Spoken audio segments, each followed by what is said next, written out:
Every trader wants to predict where the market is going next. The truth is, you can't. But what you can do is control your risk, understand structure, and trade based on probability, not hope. In this video, I'm going to break down how I use the 0.5 and 0.618 Fibonacci retracement levels, what I call the golden zone, to structure trades that make sense. And more importantly, I'll talk about the mindset it takes to stay steady when the market does something completely unexpected. Hi everyone, I'm Avik. I come from a financial background with experience in valuation and risk analysis. I'm a real estate investor and have been trading stocks, options since I was 18, but over time I realized the futures market, specifically NQ during the New York session, offers a unique balance of leverage, structure, and opportunity. My philosophy is simple: structure the trade, control the risk, and stay consistent. I'm not here to predict the future, I'm here to manage uncertainty. I built this channel to bring transparency and structure to futures trading.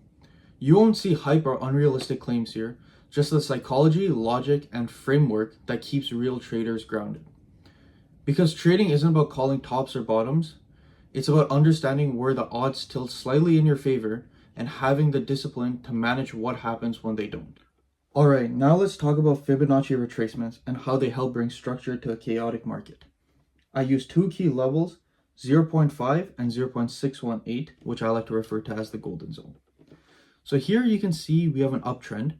And how's that determined? We look for higher highs, which are right here, and higher lows. So in this instance is where I would use Fibonacci retracement. So what I'm going to do is I'm going to use this as an example right here. I'm going to pull my Fibonacci retracement tool, drag it from the low all the way to the high. So what I'm looking for now is looking for a price pullback into one of these regions in between 0.5 and 0.618. So you can see it went down, and now as it comes back up in between this golden zone, I'm gonna enter into a long trade. I like to set my stop loss at 1 just for risk management strategies. I try to go into a trade risking very little and having greater rewards. And then I would set my take profit at 0 or maybe a bit higher depending on how the market is moving. And as you can see, once we enter into a trade right here in between 0.5 and 0.618, it just kept moving upwards. Even if you set your take profit way above 0, you would be able to make a large amount of profit, but it is definitely riskier as you never know where the market is going to go. You can just manage what you're able to risk. Then again, we can try it again right here. If we remove this, we'll check again. Now we'll use this region right here.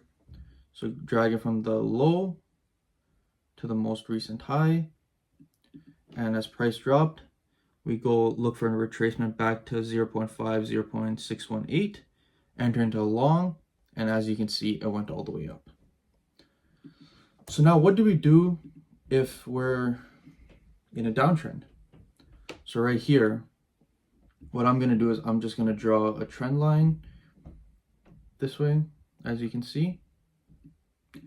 And what I'm going to do now is let's pick this area right here. So what I'm going to do is take my Fibonacci retracement tool from the low. So one thing to remember is when you're on a downtrend, you drag it from the high to the low. So we'll go here, all the way to the low. And what you're looking for now is a price retracement all the way in between 0.5 and 0.618. So what we do is the price came all the way down here. And as you can see, this green candle right here, it went all the way up into this region. It didn't close in that region, but it went up. So we would enter into a short trade right here. I like to set my take profit at 0, stop loss at 1. And as you can see, this trade would have hit. And we could keep doing this for many instances of downtrends and uptrends. And honestly, it is a great tool, but we have to look for other confluences as well. But here's how I think about it. I identify clear move like I did right here. I map out the 0.5 to 0.618 zone to visualize where the value might return, and then I wait. I don't guess. I look for evidence that price reacted to that area, not just touched. The Fibonacci tool doesn't tell me where to buy or sell, it tells me where to watch and where risk starts to make sense. That's the real power of it. It gives you a framework to measure risk logically instead of emotionally. This is the part most traders ignore, the part that actually matters, risk and psychology. You'll never control what the market does, but you can always control how much you'll lose when it's wrong. That's what separates traders who fail from traders who don't. My process is simple. I risk a fixed percentage per trade. I review every setup, win or lose, and I focus on execution, not outcome.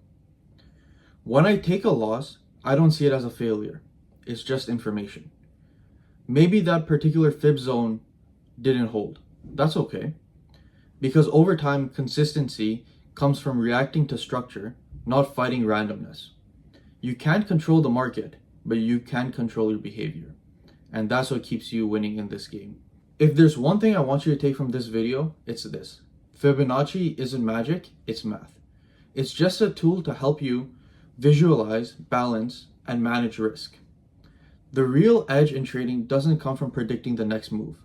It comes from protecting yourself when you're wrong and letting probabilities play out when you're right. In my upcoming videos, I'll be going more into depth about how I prepare for the New York session, how I set my levels, structure my plan, and build confidence before the market even opens, as well as more videos and information about trading futures, real estate, and investment strategies. So if you're serious about trading with structured discipline, subscribe and remember, structure the trade, control the risk, and stay consistent. Thank you.